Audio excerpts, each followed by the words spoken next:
उसकी एकदम हड़बड़ा दबड़ी की वजह से सब लोग उठ जाते हैं। सब अभय को देख रहे होते हैं, इसको क्या हुआ।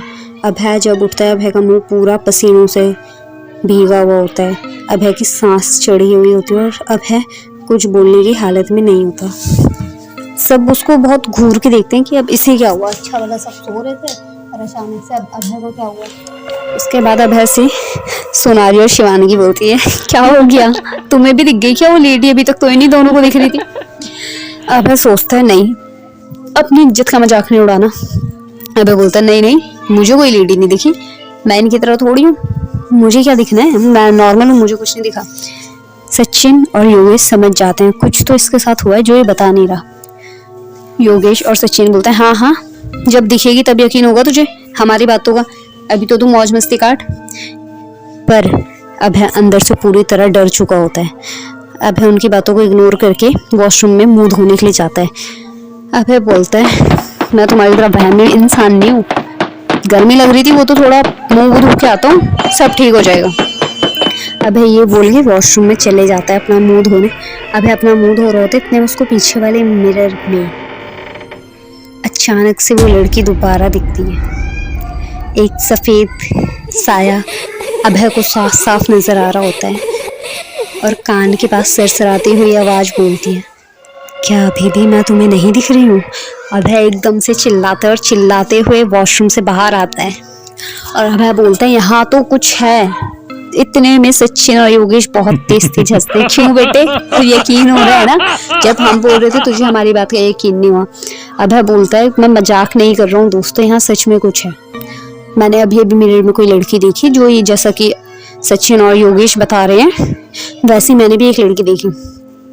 शिवानगी और सोनाली दोनों हैरान परेशान उनको देख रहे होते हैं कि ये तीनों पागल हो गए हैं, इन्हें क्या क्या दिख रहा है, अगर ऐसा कुछ होता तो हमारे साथ क्यों नहीं हो रहा।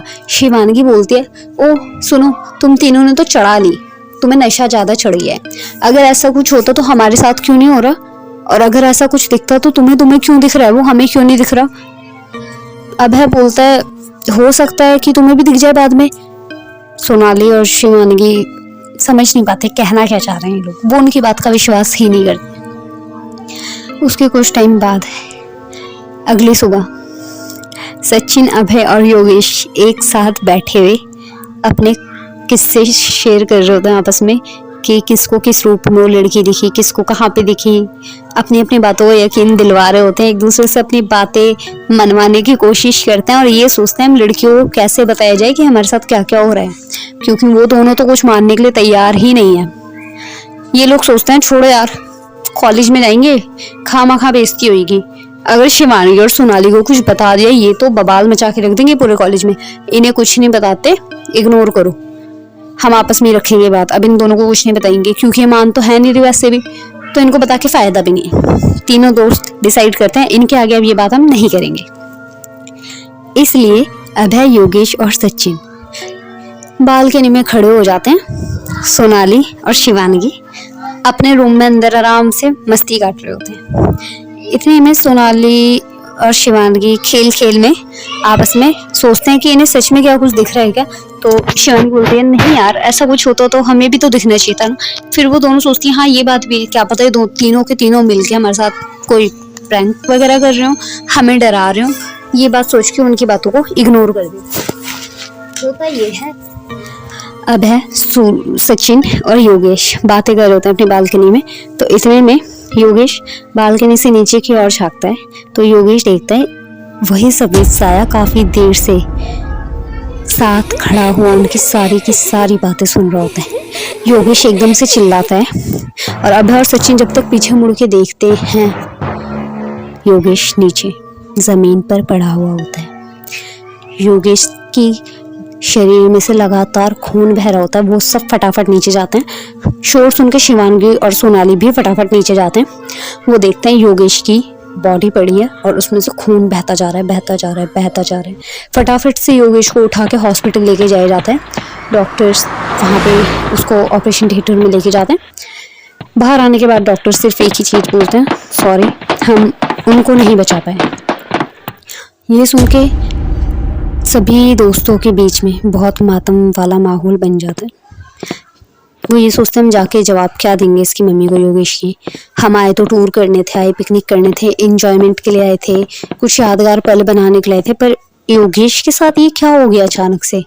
हमारा इतना अच्छा दोस्त अचानक से इतना सब कुछ एकदम से क्या हुआ? एकदम से इतना सब होना तो नहीं चाहिए था। वो सोचते हैं शायद उस सफेद साई की वजह से वो तो कुछ नहीं हुआ। सचिन और अभय सोचते हैं इस बात का पता तो लगाना पड़ेगा, कुछ तो बात है। योगेश ने जाते टाइम हमारे साथ खड़ा हुआ था, वो सफेद चीज के बारे में जिक्र कर रहा था, और अचानक जब वो पीछे मुड़ा, वो नीचे ना उसने सुसाइड किया ना किसी ने उसको धक्का मारा, हुआ तो हुआ क्या? सचिन बोलता है अभय सुन यार, मैं तेरे को सच बता रहा हूँ, जब से मैंने वो कैमरे में कैप्चर की थी ना वो चीज, तब से हमारे साथ कुछ ना कुछ हो रहा है। पहले मुझे देखी, फिर योगेश को, फिर तुझे, मतलब कुछ ना कुछ उस जगह से रिलेटिव है। उस जगह पर चलते हैं और चेक करके आते हैं ऐसा हुआ क्या। अभय बोलता है हाँ बात सही बोल रहे हैं, हम अपनी दोस्त की मौत को ऐसे नहीं जाने देंगे। आज उसके साथ हुआ है, कल को हमारे साथ होगा, आगे जाके पता नहीं क्या क्या होगा। हमें पता लगाना पड़ेगा ऐसा हो तो हो क्यों रहा है, हमारे साथ ऐसा क्यों हो रहा है, और योगेश की मौत को ऐसे नहीं जाने देंगे। सचिन और अभय शाम तक उस महल, उस किले में दोबारा पहुंच जाते हैं। उस किले में दोबारा पहुंचने के बाद काफी टाइम हो जाता है। सचिन और अभय बहुत देर तक होटल रूम वापस नहीं पहुंचते। यहाँ पे सोनाली और शिवानी उनका वेट कर रही होती है। कितना टाइम लगाएंगे ये लोग, बहुत टाइम लगा दिया इन्होंने। सोनाली शिवानी से बोलती है ओ गॉड, एक तो योगेश की डेथ ने हमें इतना डरा के रख दिया, और ये दोनों, इन दोनों को इतना दिमाग तो होना चाहिए कि वापस जल्दी आए होटल रूम में। मेरा मन यहाँ 1% पे रुकने का नहीं कर रहा, मैं कल ही बैग लेके यहाँ से निकल जाऊंगी। शिवानगी सोनाली को जवाब देती है। सोनाली बोलती है हाँ वो बात तो ठीक है, पर इन दोनों का वापस आना कब तक का वेट करें, कब तक वापस आएंगे हमें ये भी तो नहीं पता। शिवानी को बोलती है देखो सोनाली, तुम्हें मेरे साथ घर चलना है तो ठीक है, मैं इनका वेट नहीं कर सकती। एक तो योगेश की डेथ और ऊपर से इनकी बहकी बातें, इन्हें सफेद लड़की दिख रही है, जब इनके साथ इस तरह कुछ हो रहा है तो ये वापस उस किले में क्या लेने के लिए गए, इन्हें वहां जाने की जरूरत ही क्या थी। मैं तो वापस वहां नहीं जाऊंगी सोनाली, और मैं तुम्हें भी ये रिकमेंड करूंगी कि तुम भी अपना बैग पैक करो और मेरे साथ वापस दिल्ली चलो। सोनाली बोलती है वो बात ठीक है शिवानगी, पर वो हमारे फ्रेंड है, उन्हें ऐसे छोड़ के हम नहीं जा सकते। हमारे साथ भी कुछ घटनाएं हो सकती थी, इस तरीके से हमें छोड़ के जाते तो हमें कैसा लगता।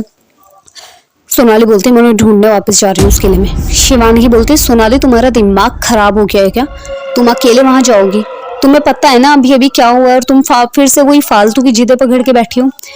कुछ भी हो जाए शिवानगी, मैं जाके रहूंगी, मैं उन दोनों को वापस लेके आऊंगी। सोनाली ये बात बोलते हुए होटल रूम से चले जाती है। शिवानगी यहाँ अपनी पैकिंग में लग जाती है। सोनाली उस किले में पहुंचती है। सोनाली आवाज मारती है अभय, सचिन सचिन सचिन, अभय कहाँ हो तुम लोग, कितना टाइम लगा दिया तुम लोगों ने, कहाँ पे हो। इतने में अभय उसको मिल जाता है। सोनाली को सांस में सांस आती है कि अभय उसको मिल चुका है, अब सिर्फ सचिन को ढूंढना बाकी। अभय और सोनाली मिलके सचिन को ढूंढ रहे होते हैं। सोनाली बोलते है अभय तुम यहाँ आई क्यों दोबारा, जब तुम्हें पता है ऐसा वैसा कुछ हो रहा है, तुम्हें यहाँ नहीं आना चाहिए था ना। अभय बोलते नहीं मैं ऐसे ही बस। अभय थोड़ा डरा हुआ होता है और कुछ ऐसा लग रहा होता है कि अभय कुछ छुपा रहा है, शायद फिर से कुछ ऐसा घटा है जो कि वो सोनाली से नहीं शेयर करना चाहता। अभय बोलता है सोनाली को छोड़ो सोनाली, हम चलते हैं ना वापस। सचिन आ जाएगा वो होटल रूम तक, हम चलते हैं। सोनाली बोलती है तुम्हारा दिमाग खराब हो गया क्या, मैं तुम्हें ढूंढने के लिए यहाँ आ गई और तुम यहाँ से बोल रहे हो सचिन को छोड़ के वापस चलते हैं, सचिन को लिए बिना नहीं जाएंगे। अभय बोलता है ठीक है। अभय थोड़ा डरा सहमा सा सोनाली के साथ मिलके सचिन को ढूंढने लग जाता है। इतने में चलते चलते सोनाली के पैरों में किसी का हाथ आता है। वो नीचे देखती है, उनके फ्रेंड सचिन की लाश उनके पैरों में पड़ी हुई है।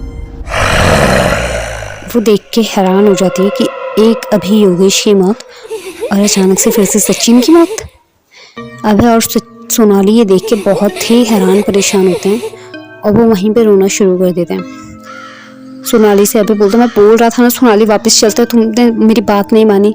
सोनाली समझ नहीं पाती है क्या हो रहा है, पहले योगेश अब सचिन। सोनाली सोचती है हमें वापस चलना चाहिए यहाँ से, यहाँ रुकना हमारे लिए सही नहीं है। सोनाली और अभय वापस जाने के लिए तैयार हो होते हैं। इतने में सोनाली देखती है अभय उसके साथ चल रहा होता है, अचानक से वो गायब। सोनाली दूर खड़ी देखती है कि एक सफेद साया अभय की छाती पे बैठ के उसके कलेजे को बाहर निकाल के खा रहा है और उस सफेद साये का हाथ पूरी तरह खून में सना हुआ है। वो खून में सने हुए हाथों को अपने कपड़ों पे साफ किए जा रही है। सोनाली ये देख के बहुत ज़्यादा डर जाती है और भागते हुए अपने होटल रूम वापस पहुंचती है। वहाँ जाके बहुत रोती है और अचानक से शिवानगी को बोलती है, शिवानगी पता है क्या हुआ वहाँ पे, मैंने क्या देखा। वो रोते रोते सब कुछ बताती है। शिवानगी बोलती है क्या देखा। वो बोलती है, वो रोते रोते बोल भी नहीं पाती शिवानगी। वो शिवानगी ही कर रही होती है, शिवानगी मैंने वहाँ क्या देखा पता है। सोनाली को शिवानगी जवाब देती है। शिवानगी बोलती है हाँ सोनाली मुझे पता है। शिवानगी अपने दोनों हाथ आगे करती है। वो जब अपने हाथ आगे करती है, सोनाली देखती है शिवानगी के दोनों हाथ गंदी तरह किसी मांस में और खून से सने हुए हैं। सोनाली देख के हैरान हो जाती है, ये शिवानगी के हाथों पे खून कहाँ से आया। ऐसा खून तो वो उसी किले में उस सफेद साये के हाथ में देख के आई थी, तो ये खून शिवानगी के हाथ में कहाँ से आ गया। उसके बाद शिवानगी अपने कपड़े दिखाती है तो वो देखती है पूरा खून शिवानगी पे लगा हुआ है। सोनाली बोलती है शिवानगी क्या है ये सब, तुम खून कहाँ से आया तुम पे ये सब। सोनाली वो सब बातें ही नहीं भुला पाती है जो भी वो देख के आती है। और यहाँ पे अपनी फ्रेंड शिवानगी के भरे हुए खून के हाथ। शिवानगी बोलती है किले में देख के तो आई थी तुम मुझे। सोनाली बहुत ज़्यादा शॉक्ड हो जाती है। सोनाली समझ ही नहीं पाती है कि उसकी फ्रेंड एक आत्मा थी। शिवानगी के साथ जिसके साथ वो टूर करते हुए आ रहे हैं, इतने टाइम से कॉलेज में रह रहे हैं, वो ही एक आत्मा थी। शिवानगी अपने असली रूप में आती है। वो एक सफ़ेद साये का रूप वहाँ पे लेके सोनाली के सामने खड़ी हो जाती है। सोनाली बस लगातार रो रही होती है और डरी सहमी एक कोने में चिपक जाती है। शिवानगी बोलती है सोनाली घबराओ मत, मैं तुझे कोई नुकसान नहीं पहुँचाऊँगी। बाकायदा मैं तो तुम्हारी सेफ्टी के लिए यहाँ आई हूँ, तुम्हें कुछ नहीं होगा। तुम जैसे आई हो तुम्हें वैसे ही वापस छोड़ के आऊँगी तुम्हारी माँ के पास। सोनाली बोलती है शिवानगी ये सब क्या है, तुम कब मरी और ये सब हो क्या रहा है। शिवानगी बोलती है 3 महीने पहले जो टूर हुआ था उसकी सच्चाई तुम नहीं जानती सोनाली। सोनाली समझ नहीं पाती है। सोनाली बोलती है क्या हुआ था 3 महीने पहले। शिवानगी बताती है जब 3 महीने पहले अभी योगेश, सचिन और शिवानगी टूर पर गए थे तो इन तीनों ने ड्रिंक करके शिवानगी के साथ गलत किया था। गलत करने के बाद शिवानगी ने जब बोला कि वो उन्हें नहीं छोड़ेगी तो इन लोगों ने उसी किले में शिवानगी के मुंह पे एक भारी सा पत्थर मार के उसको वहीं मार दिया था। शिवानगी तो वहीं मर गई थी पर शिवानगी की आत्मा खड़ी होकर इनके साथ चलती बनी और शिवानगी की आत्मा ने ये कहा था कि कोई बात नहीं, जो हुआ है ये बात सिर्फ हम चारों के बीच रहेगी, किसी को नहीं पता लगेगी। तो अभय और योगेश और सचिन को ये लगता है कि ठीक है शिवानगी समझदार है, बात को छुपा के रखेगी और बात को नहीं फैलाएगी। पर उन्हें नहीं पता होता शिवानगी की आत्मा अपना बदला लेने के लिए इंतज़ार कर रही है। वो इंतज़ार करती है उनका उस किले में वापस आने का। और यही कारण थे कि शिवानगी नहीं चाहती थी सोनाली उनके साथ टूर पर आए। शिवानगी सोनाली को बताती है मैं नहीं चाहती थी तुम हमारे साथ टूर पर आओ, क्योंकि मैं ये नहीं चाहती थी जो इन्होंने मेरे साथ किया वो सब तुम्हारे साथ दूँ। यही रीज़न था तुम्हें ट्रेन में ऊपर वाली ब्रिथ पे बैठाया गया। यही सब रीज़न थे तुम्हारी मम्मी को मैंने टूर पे जाने के लिए मना किया कि हम नहीं जा रहे। हाँ शिवानगी हाँ सोनाली मैं सच बोल रही हूँ, मैं नहीं चाहती थी तुम हमारे साथ आओ। इतने में सोनाली बहुत तेज वहाँ पे रोने लगती है कि इतना सब कुछ हो गया उसकी फ्रेंड के साथ और उसने बताया नहीं। और अभय, सूर्य और योगेश, सचिन इन पे इतना विश्वास करती थी, इन लोगों ने इनके साथ ऐसा किया। ये सब होने के बाद शिवानगी उसी इंसानी रूप लेके, जैसे वो 3 महीने से उनके साथ रह रही थी, इंसानी रूप लेके सोनाली के साथ उसके घर तक उसको सेफ्टी से ड्रॉप करने आती है। और सोनाली जब घर पहुँच जाती है उसके बाद शिवानगी एक धुआं सा बन के गायब हो जाती है। पर सोनाली को शिवानगी की वो बोली बात याद रहती कि जब कभी भी तुम्हें मेरी ज़रूरत पड़े मैं हमेशा तुम्हारे साथ रहूँगी। दोस्तों ये थी आज की कहानी। आई होप आप लोगों को पसंद आई हो। अगर आप लोगों को पसंद आई है तो वीडियो को लाइक, चैनल को सब्सक्राइब करना मत भूलिए। मिलते हैं अगली ऐसी किसी दिल दहला देने वाली कहानी के साथ। तब तक के लिए बाय बाय, टेक केयर दोस्तों।